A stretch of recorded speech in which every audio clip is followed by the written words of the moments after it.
से जुड़े तमाम विभूतियों को प्रदेश भर से आमंत्रित करके एकत्रित करके इस चर्चा का मौका दिया, उनका सम्मान किया।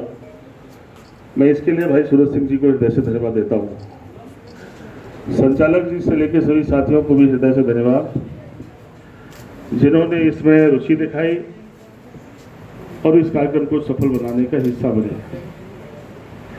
जहां तक सवाल पत्रकारिता का है, मैं अभी बैठे बैठे सोच रहा था, जिन लोगों ने सबको सम्मान दिलाया, जो सबके सम्मान की पहचान है, दुर्भाग्य देखो आज उनकी पहचान की, उनके सम्मान की लड़ाई कोई नहीं लड़ रहा है। अगर पत्रकारिता ना होती, लेखन नहीं होता, तो हो सकता भगवान को हम भूल गए होते। ये आपके ही कुलवंश के लोग हैं जिन्होंने अपनी लेखनी से भगवान के उस महासाहित्य को लिखकर पूरी दुनिया में अमर किया।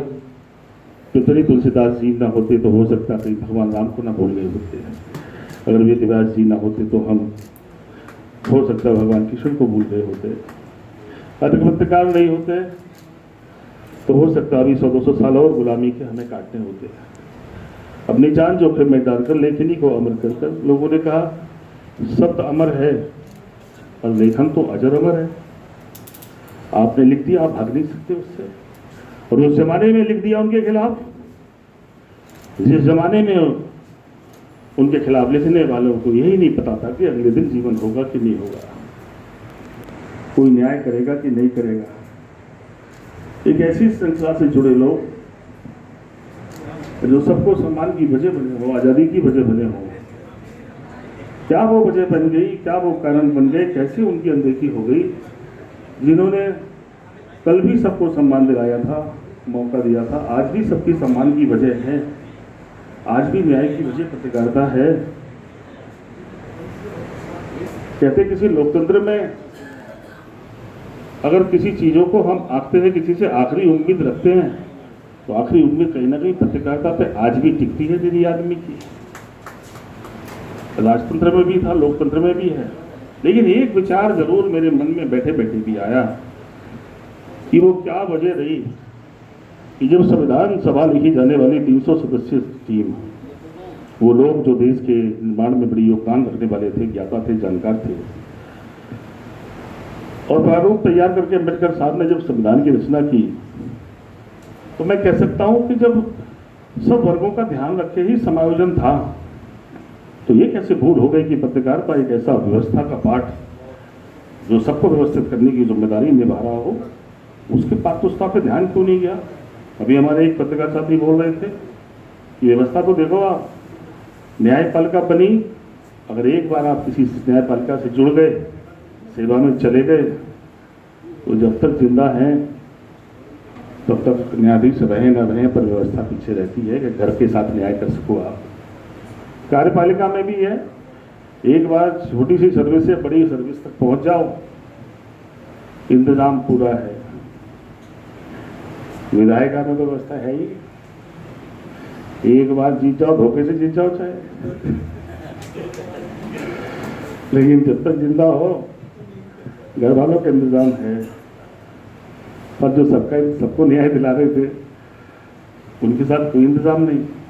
सब अच्छा पत्रकार चाहते हैं, पर कोई अपने बेटे को पत्रकार नहीं बनाना चाहता, कोई पत्रकार कोई अपनी बेटी नहीं देना चाहता। मेरे घर में 2-3 पत्रकार हैं, मेरे भतीजे हैं, बड़ी जगह हैं, अच्छे चैनल में है, अच्छी तनख्वाह मिलती है, लेकिन कहते नहीं कि वो सम्मान जो दूसरा किसी भाई, हमारा एक भांजा है ऐसे, तो जब उसको देखते हैं वो पत्रकार करने के नाते सम्मान तो पा रहा है। पर मैं कहता हूँ आज भी कि पत्रकार बने तो बड़े रिश्ते नहीं आ रहे थे। इस पर जरूर मंथन है, सामाजिक मंथन है। आप कहते पत्रकार ईमानदार रहे, पर वो अपने बच्चे कैसे पाले, ये तो चिंतन करना पड़ेगा।